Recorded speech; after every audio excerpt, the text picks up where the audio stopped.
नमस्कार, this is विवेक गुप्ता। तो ये एक इम्पॉर्टेंट क्लैरिफिकेशन या अपडेट कह लीजिए about the UP state counselling, क्योंकि अब चॉइस फिलिंग स्टार्ट हो गई है। तो आप सबको जो सबसे इम्पॉर्टेंट चीज़ का ध्यान रखना है वो ये है कि कैसे हम कॉलेजेस को भरें। देखिए, तो पहले बात तो बता दूं कि अनलाइक डीम्ड और MCC counselling, UP is not free exit in round 1। तो बिकॉज अब चॉइस फिलिंग का टाइम आ गया है, आज लास्ट डेट है डॉक्यूमेंट वेरिफिकेशन का। तो जब चॉइस फिलिंग कर रहे हैं बहुत आसान है, 29 प्राइवेट कॉलेज आपको नज़र आएंगे, साथ में गवर्नमेंट कॉलेज नज़र आएंगे। पर शायद हम ज़्यादा बात कर रहे हैं उन कैंडिडेट्स की जो प्राइवेट कॉलेज के लिए ही उम्मीदवार हैं। ऑफ कोर्स कुछ ऐसे भी होते हैं जो पहले सरकारी बाद में प्राइवेट डाल देंगे। तो आप ये समझिए कि जब आप प्राइवेट कॉलेजेस के लिए अप्लाई कर रहे हैं, आपके मार्क्स 550 560 से कम है और कोई उम्मीद नहीं है, तो आपके पास 29 ऑप्शन आती हैं। तो क्या हम 29 भर दें? देखिए, जब हम ही गाइड करते हैं लोगों को MCC all India quota counselling के लिए या गवर्नमेंट के काउंसलिंग के लिए, तो हम कहते हैं बिल्कुल भर दीजिए सर, क्योंकि every government college is a government college. ठीक है, एम्स दिल्ली की बात अलग है, मौलाना की बात अलग है, केजीएमसी लखनऊ की बात अलग है, लेकिन इसके अलावा भी सरकारी कॉलेज तो एमबीबीएस में खासकर सरकारी कॉलेज ही है। तो हम इसको नहीं छोड़ सकते। ये बहुत ही प्रिविलेज सीट होती है, बहुत ही कोवेटेड सीट होती है। और ऑफ कोर्स हरियाणा के रूल के पूरा पहले या उत्तराखंड के अलावा तो 1 लाख रुपए से नीचे फीस होती है, जो आपको कहीं नहीं मिलेगी फॉर सच ए कोर्स जहाँ पर एक सिक्योर जॉब, एक सिक्योर कैरियर गारंटीड है। लेकिन प्राइवेट में ऐसा नहीं है। तो देखिए, इस 29 ऑप्शंस में से 5 ऑप्शंस तो ऐसी हैं जो इस साल चालू हुई हैं, तो उनका फर्स्ट ईयर ऑफ ऑपरेशंस होगा। तो आपको उन कॉलेज का नाम पता ही है, नोएडा इंटरनेशनल यूनिवर्सिटी स्टार्ट हुई है, या वरुण अर्जुन कॉलेज स्टार्ट हुआ है, मुलायम सिंह यादव को दोबारा परमिशन मिली है, वेंकटेश्वर इंस्टीट्यूट गजरौला वाला हो गया। तो ये 5 इंस्टीट्यूट्स हैं जो आपको पहले साल स्टार्ट हुआ है। तो क्या हम इन्हें ऊपर भरें, क्या हम नीचे भरें, क्या सिर्फ फीस को देख के भरें, यह आपको ध्यान देना चाहिए। अगर आपके पास नॉलेज नहीं है तो आप हमें फ़ोन करके हमारी पेड एक्सपर्ट गाइडेंस ले सकते हैं। अब इन 5 के अलावा 24 पुराने कॉलेजेस हैं। देखिए, मैंने लास्ट वीडियो में भी कहा था मैं बहुत धर्मनिरपेक्ष इंसान हूँ, लेकिन इसमें से 4 मुस्लिम माइनॉरिटी कॉलेजेस हैं और एक जैन माइनॉरिटी। सो दोनों के लिए ये जो कॉलेज का माहौल होता है वो थोड़ा सा डिफरेंट होता है विज़ा टिपिकल सेक्युलर कॉलेज। तो सारे प्रोफेसर, सारे टीचर्स आपको मुस्लिम माइनॉरिटी कॉलेजेस में अक्सर मुस्लिम मिलेंगे, और जैन माइनॉरिटी में आपको अक्सर जैनी मिलेंगे। जैनी एटमॉस्फेयर होगा, हॉस्टल में खाना पीना वैसे ही होगा। तो अगर आप एक स्टूडेंट हैं जिन्हें नॉनवेज खाने का शौक़ है, तो शायद आप वो शौक़ पूरा नहीं हो पाएगा। तो इस तरह की बहुत प्रैक्टिकल बातें भी होती हैं। Of course quality should be the number 1 criteria, faculty quality, infrastructure quality, location, patient outflow, वो सब तो हम हमेशा ही कहते हैं सबसे इम्पोर्टेंट होना चाहिए। बट उन सब के साथ साथ आप इन फैक्टर्स को भी कंसिडर कर सकते हैं। Other than this minority colleges fees इस बार काफ़ी हद तक सेम है। 10,40,000 सबसे सस्ती फ़ीस हिंद इंस्टीट्यूट सीतापुर से लेके जो सबसे महंगा भी प्राइवेट कॉलेज है श्री राम मूर्ति, अदर देन माइनॉरिटी कॉलेजेस, वो 12,72,000 रुपये साल की फ़ीस है। क्योंकि उसके बाद एक जंप आता है। समहाउ माइनॉरिटी कॉलेजेस ने फ़ीस काफ़ी कर ली थी, और फिर 14,75 है करियर इंस्टीट्यूट का, और बाकी सबका 16 लाख से ऊपर है।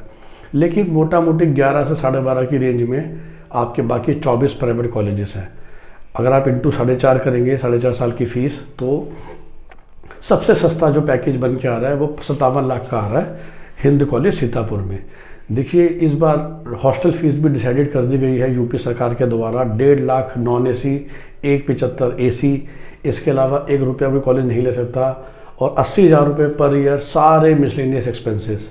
सो हिडन चार्जेस बिल्कुल ख़त्म कर दिए गए हैं।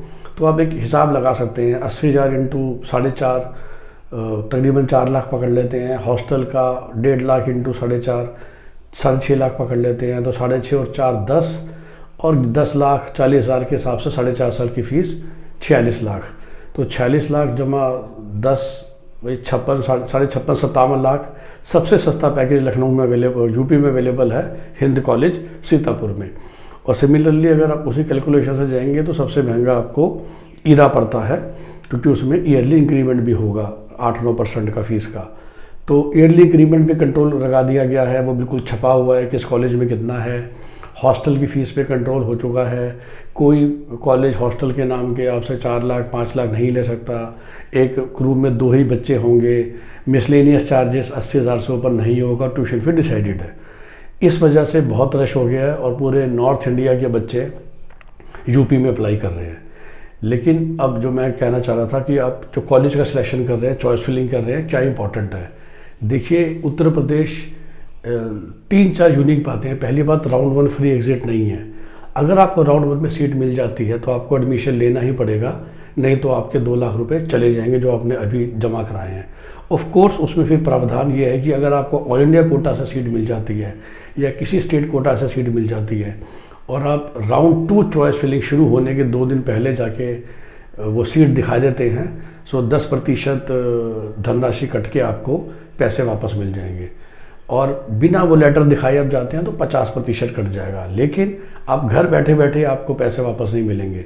तो अगर आप सिलेक्शन के बाद, अलॉटमेंट के बाद नहीं गए वही नोडल ऑफिस में, तो आपके 2 लाख रुपए गए। ये तो पहली बात है। दूसरी बात यह है कि राउंड 1 में आपको एडमिशन लेना ही पड़ता है अगर आप राउंड 2 में अपग्रेडेशन में जाना चाहते हैं। तो वही, ऐसा नहीं है कि आपने राउंड 1 की सीट लेके छोड़ दिया, आपने कुछ नहीं करा तो प्रैक्टिकली आप काउंसलिंग प्रोसेस के बाहर हो गए। तो अगर आपको राउंड 2 में अपग्रेडेशन करनी है तो राउंड 1 में सीट लेनी पड़ेगी और वहाँ पर दिखाना पड़ेगा कि मैं राउंड 2 में अपग्रेड करना चाहता हूँ। अपग्रेड हो गया तो वो सीट ले लीजिए, नहीं हुआ तो आपको राउंड 1 की सीट मिल जाएगी। ये क्लियर हो गया।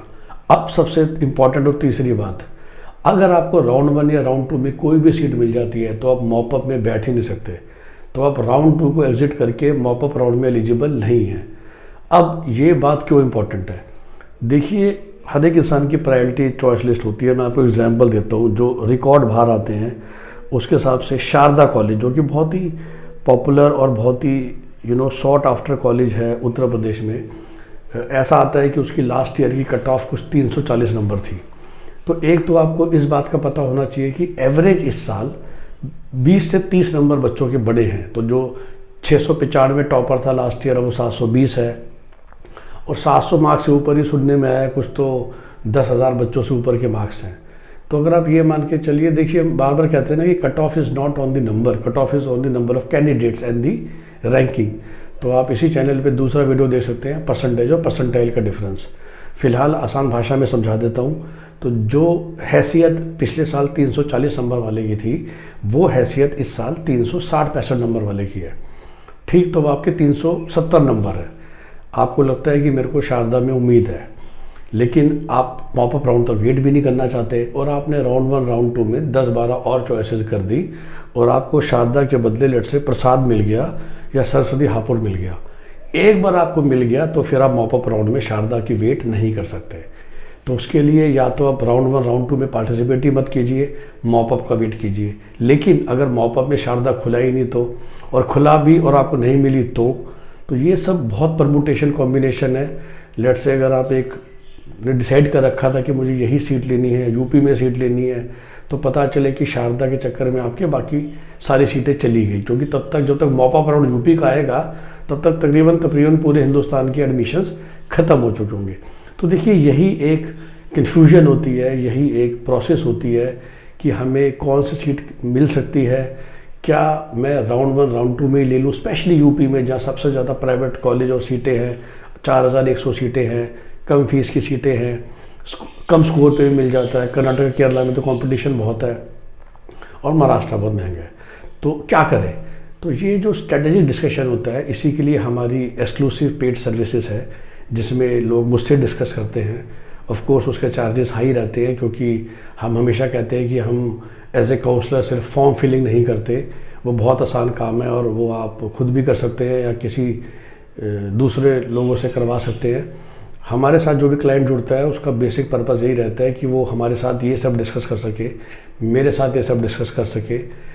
डीम्ड एक तरफ चल रही है, यूपी चल रही है, हरियाणा भी स्टार्ट होगी, महाराष्ट्र ख़त्म होने वाली है, पंजाब के रजिस्ट्रेशन ख़त्म हो चुके हैं, राजस्थान ख़त्म हो चुके हैं राउंड 1 के रजिस्ट्रेशन।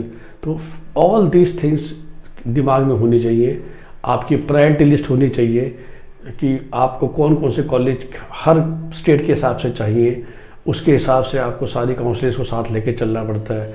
आपको ये देखना पड़ता है कि मैं राउंड 1 राउंड 2 में अप्लाई करूँ भी ना करूँ।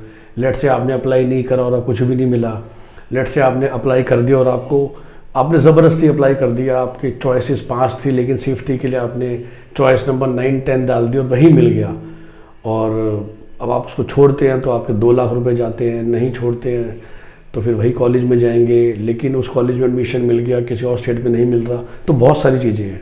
तो उसके लिए you can take our services, अभी भी समय है। बट उसके अलावा आप समझ गए राउंड 1 राउंड 2 में क्या यूपी में खास है। मॉपअप में आप अप्लाई नहीं कर सकते। अगर आपको सीट अलॉट हो गई थी आप तो ऑफ कोर्स नहीं ली, तभी आप मॉपअप के लिए ट्राई मार रहे हैं। फिर एक स्ट्रे मॉपअप या स्पॉट राउंड भी होता है।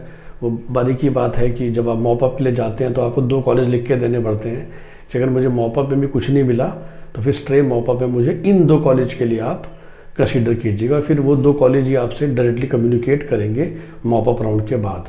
तो ये है उत्तर प्रदेश की पूरी प्रोसेस, क्योंकि अब चॉइस फिलिंग पूरे शबाब पे चल रही है, तो उसके हिसाब से आप समझदारी से भरिए। ऑफ कोर्स जिसने राउंड 1 रजिस्ट्रेशन नहीं करा, उत्तर प्रदेश में राउंड 2 में भी फ्रेश रजिस्ट्रेशन अलाउड है। राउंड 1 वाले के लिए 2 लाख रुपए एक्स्ट्रा नहीं देने। जिन्होंने राउंड 1 राउंड 2 में भी नहीं करा उनके लिए भी मॉपअप में फ्रेश अलाउड है। जिनको राउंड 1 राउंड 2 में सीट नहीं मिली वो भी मॉपअप में जा सकते हैं, बट सीट मिल गई थी तो आप नहीं जा सकते। तो इस बात का ध्यान रखिए और अपनी स्ट्रेटजी वैसे बनाइए। आपका दिन शुभ हो। नमस्कार।